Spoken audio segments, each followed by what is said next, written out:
This is Storied Account with Jen Jumpa. In conversations with writers, something magical happens, and as readers, we begin to see them as human beings and not just the name on the spine of a book. My hope is through these conversations, you learn about their craft and them as a person, and you'll become like me. Fiercely loyal, want to read their current book, entire backlist, any future book, or any book they blurb. And when you see their name, you'll want to support them, not only as incredible storytellers, but also the thoughtful individuals you have come to know. So I'm so lucky today because my guest is Robert Bailey.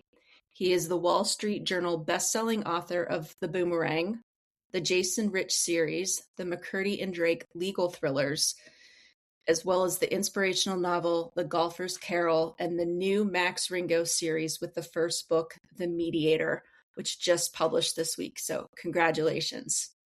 Thank you. Sure. Beloved by readers around the world, Robert's books are imbued with a keen sense of justice and a profound understanding of what drives people to commit the worst crimes and fight hardest for those they love, gained from his decades as a civil defense trial lawyer in his hometown of Huntsville, Alabama. His work has comparisons to John Grisham, and I would say deservedly so. Robert is the son of a builder and a school teacher, and from the time he could walk, he loved stories, especially those about Coach Paul Bear Bryant and his beloved Alabama Crimson Tide football team. Robert obtained his Bachelor of Arts in History from Davidson College in North Carolina. He went to law school at the University of Alabama, and then he made law review, competed on the school's trial team, and managed to watch every home football game. I think that I'd be prouder of. He lives in Huntsville with his wife, kids, and a beloved menagerie of pets. So I'm so glad you're able to join me today to talk about this fantastic book. Thank you for having me, Jen. Oh, you're quite welcome. So this is the first in a series. Your main character is Max Ringo. Title of the book is The Mediator, which is what her new job is. How would you introduce Max at a cocktail party? Max is somebody trying to make a comeback. You know, she's had a difficult set of happen to her. She has a car accident and becomes a victim of the opioid crisis. Gets hooked on painkillers and ends up basically just kind of losing her life. Losing her husband, becoming estranged from her son, and she goes to rehab and she's trying to come out of all that. And she starts trying to make a comeback while she's suspended from the practice of law as a mediator. And she starts getting some assignments, and she's assigned this high-powered mediation between these two power players in Huntsville, Alabama, thinking it's the opportunity of a lifetime. And of course, it turns out to be one of the more impossible situations I've ever written about. Does any of this come from your work as a mediator or a defense attorney? I mean, they say truth is stranger than fiction. So I think for me, and I may be wrong about this, but I've never really seen a mediation play out in commercial, contemporary fiction. I think in the movie Wedding Crashers, the two guys were divorce mediators, but that was more for comic relief. And in my story, the beauty of setting a book around a mediation is mediations typically only take a day, sometimes 2 days. And in my story, it goes into a third day. But, to be able to play the entire story out over 3 days kind of amps up the pace of the story organically. And because Max is, got a personal stake in the mediation, which you're never supposed to have as a mediator. The whole purpose is to be a neutral, and her son is kidnapped at the very beginning of the story, and so she's basically told by the villain of the story that she has to settle the case on his terms, or her son is going to die, and so the stakes couldn't be higher for her, and so the mediation vehicle just worked really well for this story. I am a mediator now myself, so there is a bit of life imitating art imitating life. Right. And so that's kind of what I'm doing in addition to writing now. So I was mediating cases while I was writing this book, which was very helpful, not so much for the content, but just the process of it and having that in my head while I was kind of going from room to room in the story. I was going room to room, and in my real work, and so that I think sometimes that can be helpful. Absolutely. You mentioned earlier that in contemporary fiction, we haven't seen a main character as a mediator. We've seen a gazillion attorneys, which are terrific, but to see it from this perspective, I think is really great because most people think, oh, they're just supposed to get the sides to agree. But watching that process play out and basically going from one side to the other side, and Max talks about some of the things she learned as a mediator, like always using the word we, no Hmm. matter which room she's in. Like there's not an Right, us versus them. It's a right, we and we trying to look for like quote unquote the win-win right. scenario. That is mediator training 101. And, I've learned from a lot of really good mediators. And that's kind of what you hear and, and what you see. And the ones that are effective basically kind of make you feel like you're part of their team when you're in that room. And then you go on the other room and you kind of see it from their angle and try to find some type of happy ground, medium ground. I thought it was really interesting. It makes me always kind of think there's like three sides to every story, and that mediator is really looking for the truth and for the best possible outcome for both parties involved. And to see the behind the scenes, now granted, it was amped up in terms of her son being kidnapped that first day. Um, Right, but this is a great character. I know we talked a little bit before that she is going back. Like her mentor says to her that to be a mediator, you don't need an office, you don't need a law license. You just need to be able to look and to listen. And where she's mediating this case is in the same law firm where she was basically kicked out. right. Yeah, that was all kind of on purpose. I wanted it to be as uncomfortable for her as I could, but also make it make sense. I mean, she needed a place to host the mediation. She doesn't have an office. This was her former office. She still has a relationship with her former partner, and so it makes sense for her to do it there. But it also creates some neat nostalgia and fear for her as she goes in there for the first time, and especially with the reader knowing that her son's been kidnapped, but her not knowing quite yet. I think it helped with her sort of being already sort of uncomfortable, and then this happens right at the beginning of the mediation where she learns what has happened to her son. Then she has to kind of figure it out as she goes, and it's mediation's really become kind of the most popular way for cases to end now, at least civil cases. And so, in reality, as much as we all love to try cases in the courtroom, most of them end before court. At least the civil ones do, and the divorce cases are the same. And this case arises out of a divorce case, so it would be very realistic for a case like this to settle. It's just, obviously this is fiction, and so I take some liberties and amp Right. up the drama, but the actual vehicle and how it comes to be is quite realistic in terms of, two people with lots of money trying to decide what to do, and they forego court and try to settle it. It's interesting because, if they have that much money, they're the ones that are likely to be able to afford going to a trial, right? Because that is an Right, expensive process. So, the same time, wanting a mediator to be able to resolve things. And the two parties involved in this case are basically a husband and wife, and they're getting divorced. And what makes this a little bit unique is the wife in this particular case, her dad is a big power player in the community, and he's right, sitting in, and she's a grown woman. I mean, she's not 22, 23, just newly right, married, and she's middle-aged maybe, and has a bunch of life experience, but still needs her dad there to provide a right. perspective. Yeah, I think the dynamics between the dad brought his son-in-law into this company, and Hmm. then she meets his daughter, and he kind of feels responsible for this. And he was one of my favorite characters, sub characters in the story, because he's Hmm. got a lot of morally ambivalent behavior, but he does love his daughter, and he was a fun character to play with. the villain, of course, is Perry Strasberg, CEO of this government contracting company. He has, $1 billion merger hanging in the balance, and he's going to probably get killed if he can't make it happen because the merger is financed by folks who want to have eyes on Redstone Arsenal, which is a military base in Huntsville.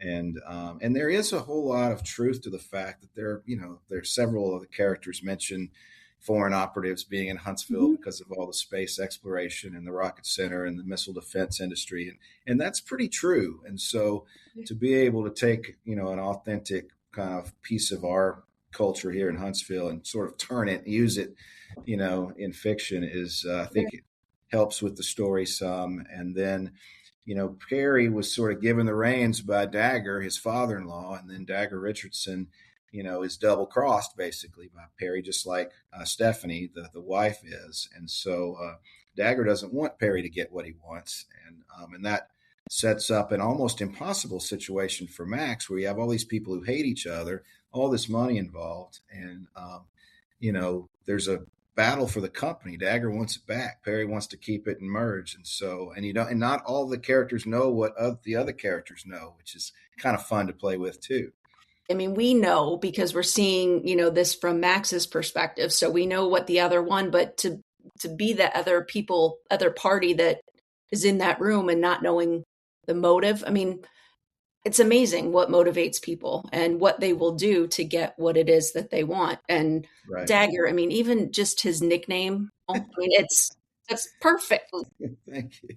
Yeah. And you have Perry, who was brought on by Dagger, and the company was doing well, but once Perry got involved, it saw exponential growth. And so Right. he feels incredibly invested, like that never would have happened. We wouldn't have all this money if it weren't for me. And then Dagger's like, but that's my family's history and connections to the community. And so there's all sorts of things, tensions in this story and what people are motivated by and what repercussions might happen if things aren't resolved. Right. So I And thought that it is was really interesting. Yeah, talking about Max when she was talking about being a mediator, she said you need to know when to push and when to be gentle. right. That's so true. It's something that I'm learning to do more and more. When I first became a mediator, I was very tentative about, wanting to not say the wrong thing. You want the parties in the room to like you. But Hmm. every so often, you do have to kind of push and remind them of a verdict that, maybe in another case that went against them, or, that the uncertainty of taking a case to a jury or to a judge, and the cost, the delay, all of these different things that can drive a settlement. And it's important. And Max has to do it a few times because she's running out of time, literally.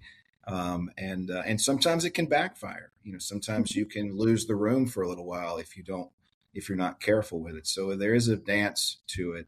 And I feel honestly like I'm much better at it now that I don't practice law, because I'm a little bit removed from the practice, and I see it more from the individual standpoint than I do as a lawyer. I can still see the lawyer standpoint, but Hmm. it's easier, I think, to talk to the parties. I think, I don't know if it's just something subconscious that I feel, or maybe it's the literal truth, but it has seemed to be a little easier to really feel like I'm a facilitator and not just a lawyer acting like a mediator, but a true Right. mediator. No, that's interesting. What made you decide to move into mediation from the practice of law? I think I saw just more and more cases ending in mediation. I really wanted to be a trial lawyer when I was in law school, and I've probably tried a handful of cases. And but you just, unless you're a criminal defense lawyer or a divorce lawyer, and really only the criminal defense lawyers get the jury trials. The divorce lawyers are mostly, it's bench trials in front of a judge. You just Right. don't get a lot of jury trials anymore. And so that was just something I just experienced, just like every other lawyer does. And I thought mediation would be a little bit more synergetic with what I do as a writer, as my writing career became more the lead career. mediation is very intense. It's normally one day. It's very stimulating, and then it's over. You either settle the case or you don't, but it's normally over. You don't take the file home with you. And so that Oh, was very appealing to me because I like the intenseness of it and the consequences, but the stress of waking up in the middle of the night and wondering if you have met a deadline, or right. you've got a deposition that you're preparing for and you're nervous that your client's going to mess it up, or that a judge is not going to grant a key motion, and those things were harder and harder to do as a full-time writer. And so it became very stressful. And I'm getting older. It was a lot easier to do 10 years ago. So now Right. mediation is just it's a lot more in balance with writing, and I can do it. I can do quite a bit of it, and it's almost invigorating, and it sort of charges my battery more than drains it, where the litigation was really draining it. And so, And I would imagine, is it because of the amount of time that it takes for a case if you're trying it versus mediating, where you said oh, it's over absolutely. I normally in a mean, day or two? most cases, if they go to trial, are at least 2 to 3 years, and you're talking about multiple depositions, a lot of document discovery, and then trial preparation. Normally you go through a mediation, and if it's not successful, then you go to trial. So, sometimes you have motion hearings, and so all of that would go into it, almost every case. And so Right. if you have a pretty good number of cases, it can be a lot. And that's what we live for. The more of it, the better. But as Right. I became a writer, it was just harder to do.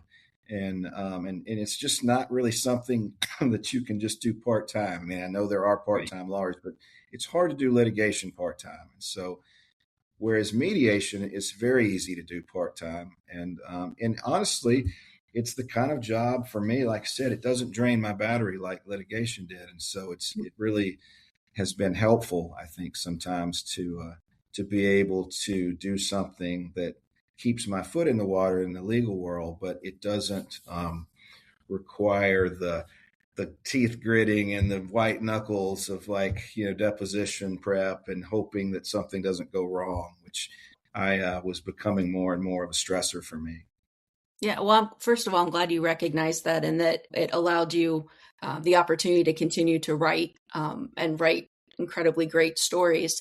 I also think, too, because your stories are very character driven, I mean, there's a plot and there's a pace to it, but such great characters. So I think what you said earlier about mediation and being able to get to know the individuals involved, I would think with litigation, there's so much paperwork that it removes you so much from what brought that case to the forefront to begin with. Right. So I'm glad you have that opportunity and can write and do something that you enjoy and that ultimately helps people all around. And I'm very fortunate to be able to do it. I'm definitely grateful for that.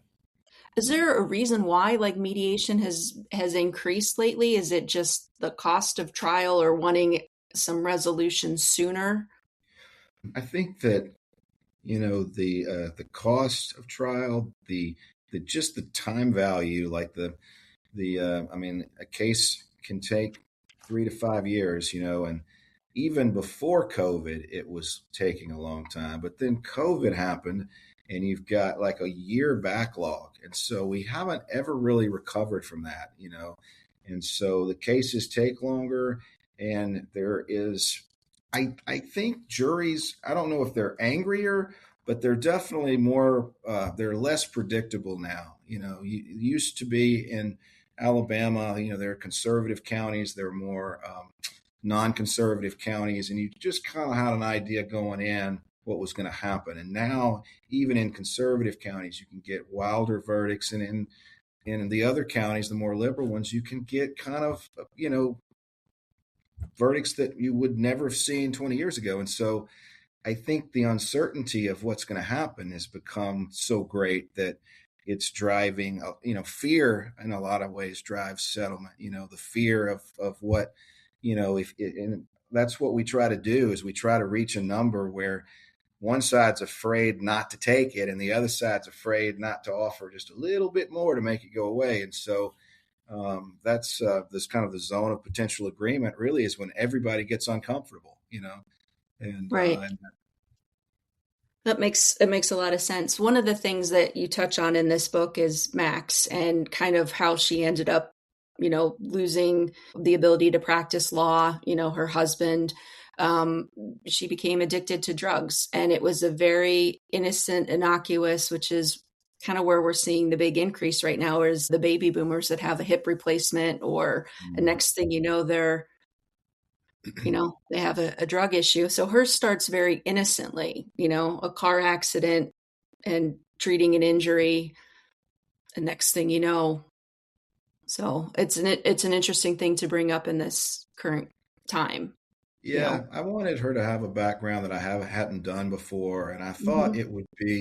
it would make I hadn't really done that before. And in my Jason Rich series, he's a Hmm. recovering alcoholic, and that's a little different. I mean, the treatment in a lot of ways is the same, but how he got there was a little different. And with Max, I did want it to be outside of her control a little bit, and then she is a very, I mean, she's a very talented lawyer, skilled, and sort of feared as a lawyer. And then Hmm. to lose it all like that and have it unravel based on she's the passenger in the car, she gets hit, that, they have to give her the oxycodone. And Hmm. so it's, she's kind of a victim. And a lot of people have gone Hmm. through that. And so I felt like that would be a topic that people would understand, because a lot of people have, somebody in their circle, friends or family, have probably been touched by it. And so,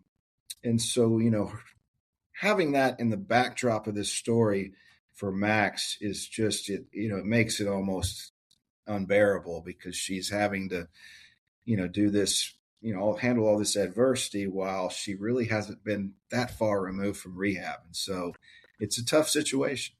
It is. And I think it's what, as a reader, it makes me, when you have a character like that, that has such a compelling backstory, to be able to understand the situation she's in, that walking through the hallways with her in her old law firm and the looks that people are giving her or not giving her because they don't know what to say to her, just as uncomfortable as she is, because you've given her this great backstory, and at the same time an opportunity to use her skills and talents, her smart, her intelligence, in a different way, looking for a good outcome. And I love that Jason Rich made an appearance in this Right. book. I think that was fantastic. Yes, Um, that was and so fun. he introduces her to this incredible character. Do you want to introduce Satchel?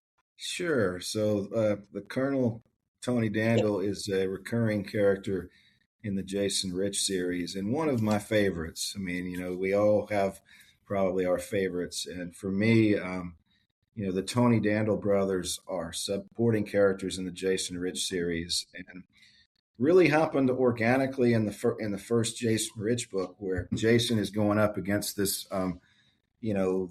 drug kingpin and the Sand Mountain meth ring, and he just doesn't have the skills to deal with them. And I really, I do a synopsis of my stories, but I leave a lot of room for the characters to grow and kind of, go out on their own. And I'll never forget Jason. It's almost like Jason and me at the same time are walking across Mill Creek Road, and we see the smoke coming up over the house. And I'd mentioned that he had these crazy neighbors that were ex-military, but he goes over. I'm not sure what's going to happen. I'm not even sure what's going to happen. And he goes over there, and they say hello, and they're taking out the trash, Marshall County style, which is something I always wanted to get into the story somehow, because I've heard somebody say that. And it was just magic. I mean, the Colonel, every scene he's in, he kind of steals. And so I did kind of want to bring him back. And I thought this type of situation was a classic. Max is also getting hit from all directions by these people who are not playing by the rules.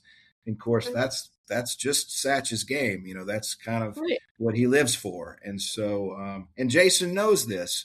And when she goes to Jason, who's her mentor, he knows that maybe he can't help, but he knows that if there's anyone who can, it's the Colonel. And so I hope for fans of the series that'll be a real, like, yay moment, and for new Absolutely. readers, they'll they'll love the character too. So. Yeah. Can you explain that taking out the trash? Yes. So in Marshall County, in a lot of the rural counties in Alabama, if you're far away from like a trash service, and a lot of people will just put their trash on a wood pile and burn it. Okay. And so that's what the Tony Dandle brothers are doing in the first Jason Rich book, and that's what Satch is doing in the Mediator when Max comes. He's burning his trash and he's sitting in front of it. And Yeah. I've seen somebody do that. We had a little place at the lake for a while, and it was I heard somebody say that, and so I just thought, it's always kind of fun when you hear dialogue and you're like, wow, I've got to use that, and so that I've used Yeah. it several times. Well, that's awesome. Is there a way that you keep track of that, or you just keep track of it in your head? Like, oh, I'm going to use that one day. Do you jot notes down at any I will point, jot a or? note down normally as I'm writing. I'll write it down. Like there was, you never know when something like that's going to happen. Like I was at a book signing once in Scottsboro, Alabama, at the Unclaimed Baggage Store, and which is kind of a famous Scottsboro landmark. Yeah. I was just signing books, and a lady 4 people back was talking to somebody, and she was from Henniger, Alabama, which is a real tiny spot on the map. And she said something like, I was over at Lamone's, and they have the only decent margarita in Henniger. And I immediately my head shot up, and I was like, who Yeah. said that? And so I talked to her, and I just was drawn by it because it's a Mexican restaurant. It's got a French kind of sounding name to it, Right. and it's the only place you can get a decent margarita in Henniger, which I can't even imagine wanting a margarita if I was going through Henniger. And so I just thought it was really a cool thing for her to say. And so in Rich Justice, one of my characters is having a margarita at Lamone's, and to Yeah. tell somebody this is the only place you can get one here. And so I thought, so that's happened to me a few times where I'll hear somebody say something and think, well, I need to use that. Right. And you set this Max series in your hometown, I the did. town that you live in. So that's been kind of fun, I would imagine. And when people read it, to be able to see little nods to things, It's that they're very familiar with. fun. It's a little scary sometimes because sometimes people think that they're the character and that maybe they're not. Yeah. But I See all think the that people, people saying they're the colonel. No, or no. but I think anytime you can mention real places and stories, for me, it's an Easter egg. A way to connect with the reader beyond Right. the page, and for people who have lived in Huntsville or just are vaguely familiar with Huntsville, if you've ever had the strawberry pretzel salad at the Dallas Mill Deli or been to Bandito Burrito, where they do have a big sign that says serving up heartburn for 30 years, Yes. or even the Moonpot John's in Newmarket. I mean, I really try to, I don't just do it for fun. Like it's got to be organic to the story, but when it is, it really works well sometimes, I think. Yeah. It's And, nice to and see it when gets it me more dovetails. into the story. It's easier Yeah. for me to get excited if I've been there and I can kind of, act like I would if I were there through the character. Right. What was it like writing Max? Because you're telling from a female perspective, whereas your other books have been driven by male protagonists. So that was a lot of fun. Like I've had supporting characters who had their own point of view chapters, Hmm. in a lot of my Right. books. So I'm glad that I had that background, in the between in the Bo Cephas Haynes series and in the McMurtry books. Helen Lewis was a big character that had a lot of point of view chapters, and in the Rich series there was Shay Langford and Hattie Daniels, and so I really enjoyed creating the female characters. And so for Max, it was a leap up because she's the main character. Right. And so it was a little scary. I wanted it to seem authentic. And, I was a little weary. I didn't want there to be any, you don't, as a man, especially now, you don't want somebody's comment to be, well, that's just a man trying to write a woman. And so Right. I was a little scared of that. And so in the editing process, in all of my books, in the editing process, there's always going to be cringy stuff that has to be deleted. And so there was definitely some of that in the first draft. And so just things that I just immediately thought, Max wouldn't say that, or that sounds stupid. And I think we got most of that out. And I really, at the heart and soul of her, she is, a mom. She's a Mhm. mom, and her son's in trouble, and she's not perfect. She's made some mistakes, but I love Right. characters like that. I think when I started writing the Jason Rich series, I really fell in love with the characters that are fallible and can recover their own fumbles.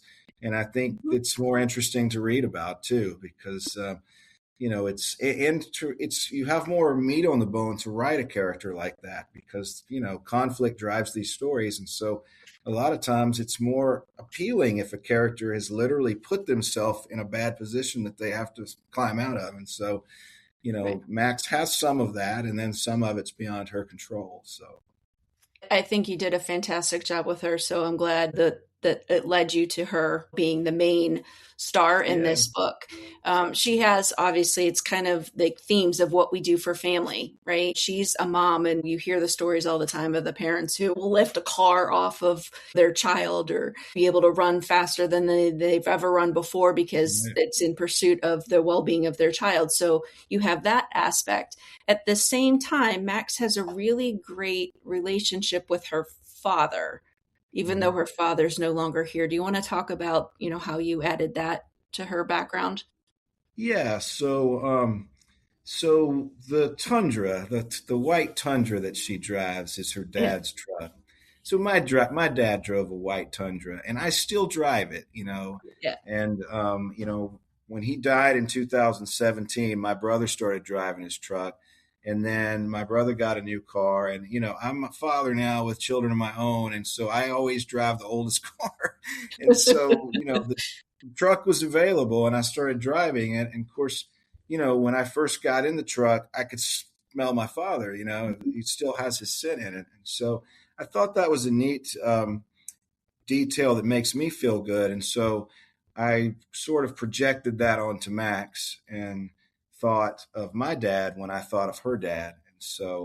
And so when, there's some trauma associated with the truck, and it was almost a lot more traumatic for Max because that's kind of her tie to her dad, and the one person who did kind of never leave her side during, her biggest trial of life. And so I think that's always been a theme in my stories. Is whether it's a father or a friend or Mhm. a child, those relationships that everybody can understand, and having one that's sort of that feels unique to the character is important. It's certainly relatable. I mean, I think we've all been there. We've experienced loss of somebody that we care about, and the certain places or certain spaces that evoke that memory where you find yourself in conversation with them, Right, I think is special. And I love that it adds to Max's story. I think it kind of gives her that sense of being more than the bad things that she's done, which I think everybody should have that same sense. Um, but he kind of reinforces and kind of gives her like this hidden strength. I mean, she's razor sharp. I mean, nothing really gets past her while she's going back and forth between Perry and Stephanie, right, um, which I think is terrific. And then also she's a mediator, but she also has some of this like somewhat of an investigative spirit where she can't just accept what's happening in those rooms. right. So that's not Yeah. something that you do. I imagine what you do, stays in those rooms. Correct, and that is definitely story driven. But I think because she has to settle it, she does have to kind Yeah. of take matters into her own hands some. And I do think because she was a great trial lawyer, some of those skills, you do have to kind of investigate as a trial lawyer, at least know the questions to ask and where to look. And so she has to kind of sort of dust herself off a little bit and re-engage some of that she really hasn't done in a long time. And so it was fun seeing her evolve sort of into the person that she a new version of the person that she was before. Yeah, I think Battlestar. she's able to see glimpses like I am capable of doing this. I can do this and do it well and, Right.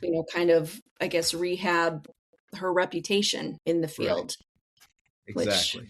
I think is a really important thing. Terrific character. So just seeing that little bit of arc just in one book, I am looking forward to this being a series and seeing the bigger character arc. Do Yeah. you have a plan for how many there will be in the series, or is that still up in the Yeah, air? so I know, we're doing a second book, and that I'm working on that now. I'm kind of Okay. in the middle of the editing process of it, and it will pick up after the events of the first book, obviously, and and Max will continue to evolve, and she will have to face one of her big fears in the book too, which is going back into the courtroom again, and Yeah. she'll still be a mediator and she'll still love doing that, but she will kind of be thrust into having to go back, and which is going to be a big moment for her and hopefully for the readers too, as she continues kind of her comeback.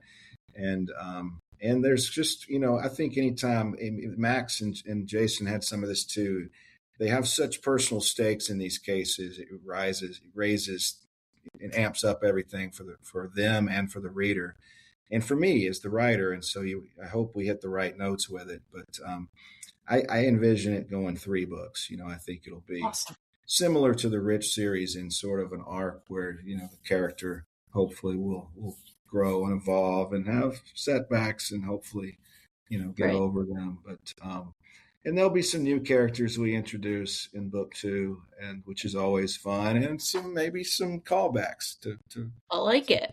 And then when you so start another series, maybe Max has a role in that one. So right. it's just kind of fun to see how they're all interconnected. Um, Yeah, I love doing that. I've always loved reading. Greg Isles was one of my biggest oh my influences. goodness, mine too. And he, we lost him last year, and he really was a huge influence for me. I loved his stories, and I loved the way he was able to make sometimes Penn Cage was the main character, and sometimes he just made a cameo. And I think for Correct. a fan, there's nothing better than that. It's really fun, and I really enjoy doing that. And sometimes it's just a cameo, and sometimes it's a little bigger role. So Yeah, terrific writer. I think Penn Cage was one of like the first like characters as an adult that I kind of had a crush on, right? Like right, that's a great guy, right? yeah, Ben That's Cage was he cool. does Yeah, everything. Yeah, yeah, he's smart and he knows what to do and how to get out of these situations. And right. yeah, yeah, Yes, I like the Greg Isles universe is a really it's he was very good at that world building, and yeah. I mean, I definitely can he. still see the scenes from those books that he wrote. The series, yeah, spectacular. And I actually got to hear him speak once and was just kind of blown away Yeah, by I his really thoughtful regret intentions. that I didn't hear him speak. Another person that does that really well, of course, is Michael Connolly with the Bosch and Haller and Renee Ballard, and he really Yes. connects his universe well, and it's fun to follow. So, Yeah.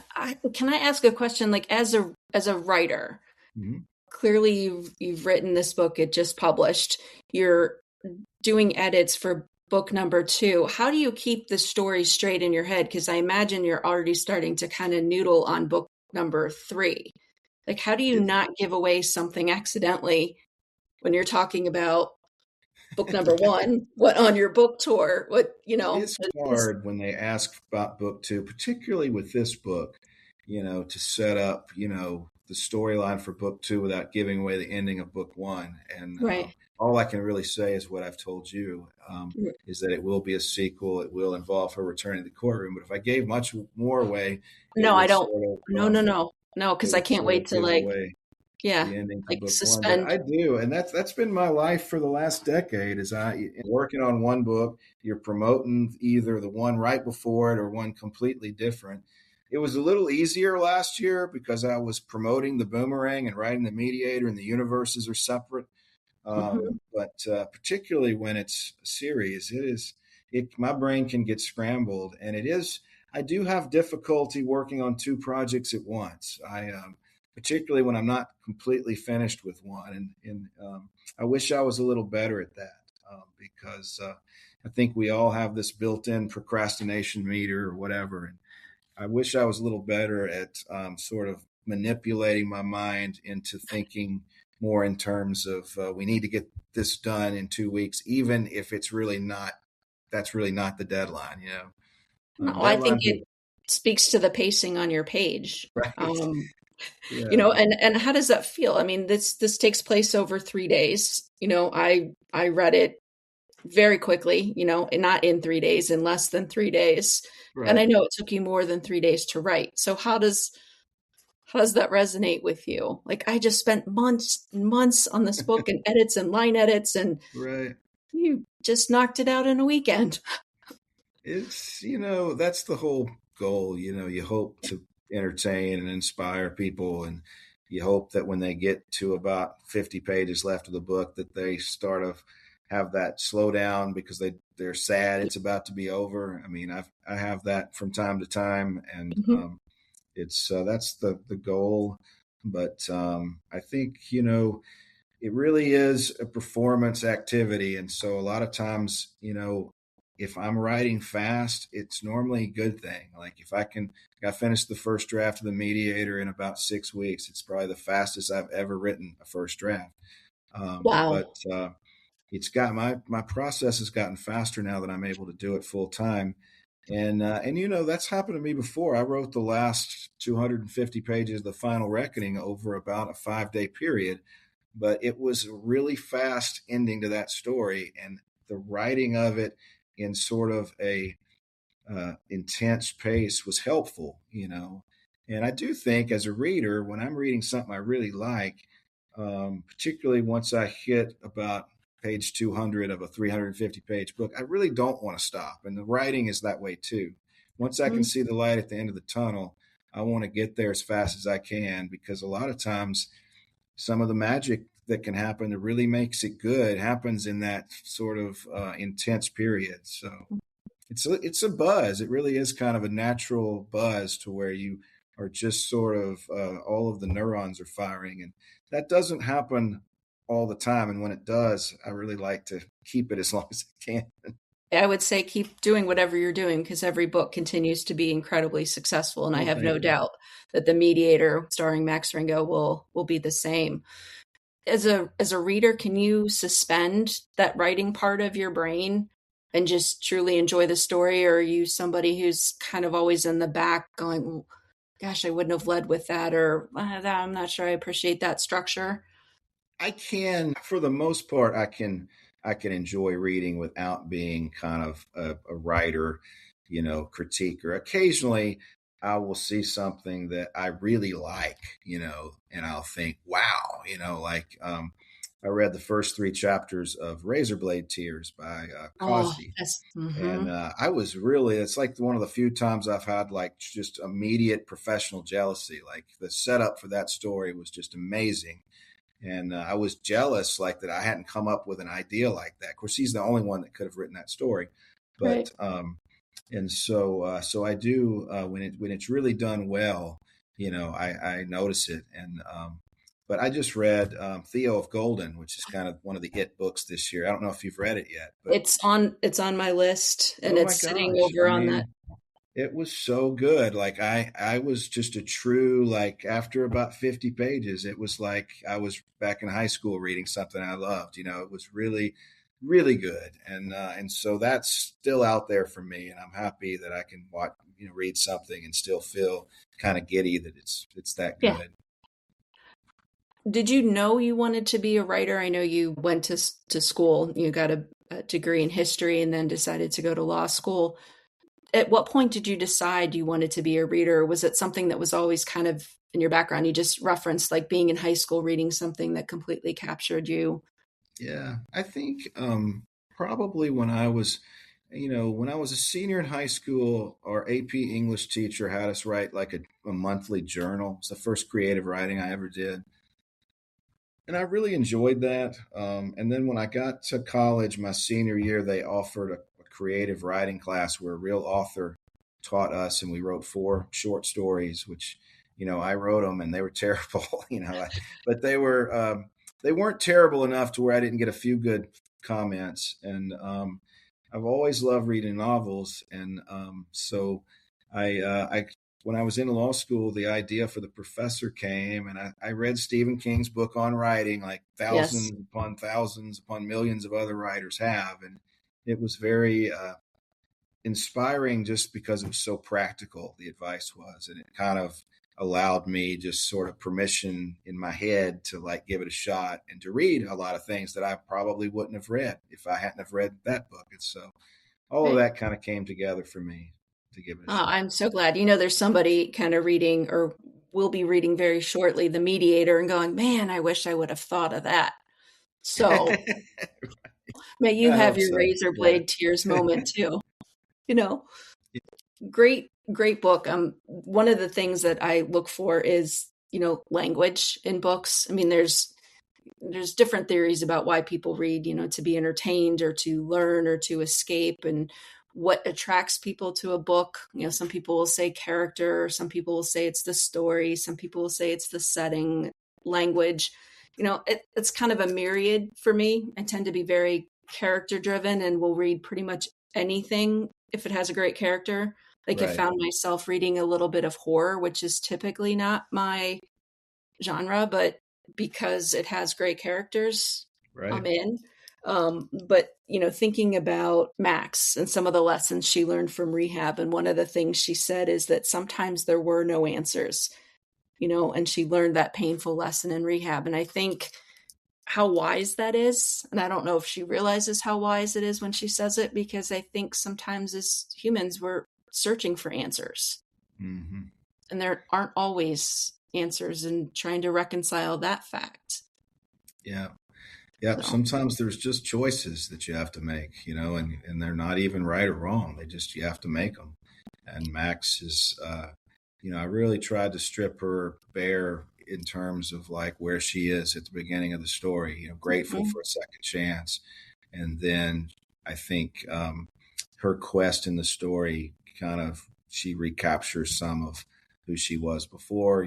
I love music, I'm very Yes. cheesy in my music taste. And so, Oh, for me, it's helpful when I have a song that I can attach to a character. And for Max, the Lunatic Fringe song, was kind of, I was able to throw that in, and it helped me sort of connect with her because I love that movie, that the Vision Quest movie, and the fact that that's her favorite movie, and she plays that movie song to psych her up is something that I think a lot of people do. They have a yeah. song like that that kind of Well, gets all them all all players do. They normally have walk-up music, right? So, like, why right. why why shouldn't a Exactly. mediator like Max Ringo have her own walk-up music?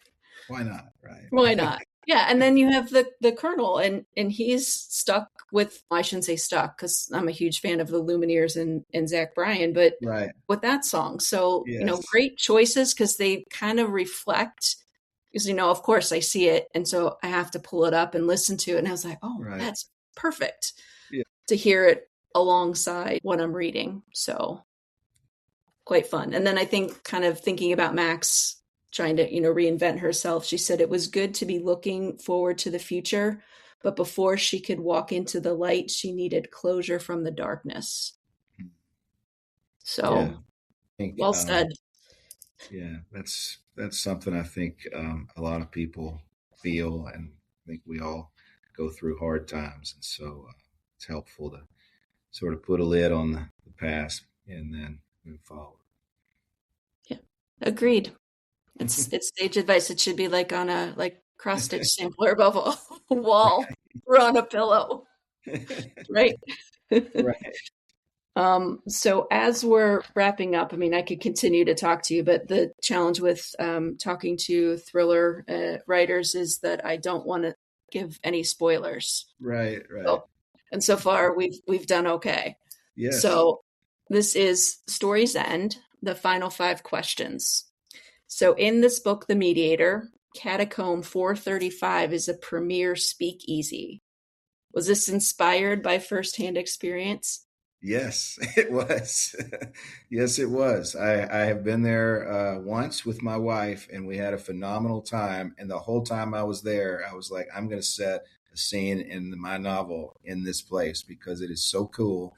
and it's perfect for what I want to transpire.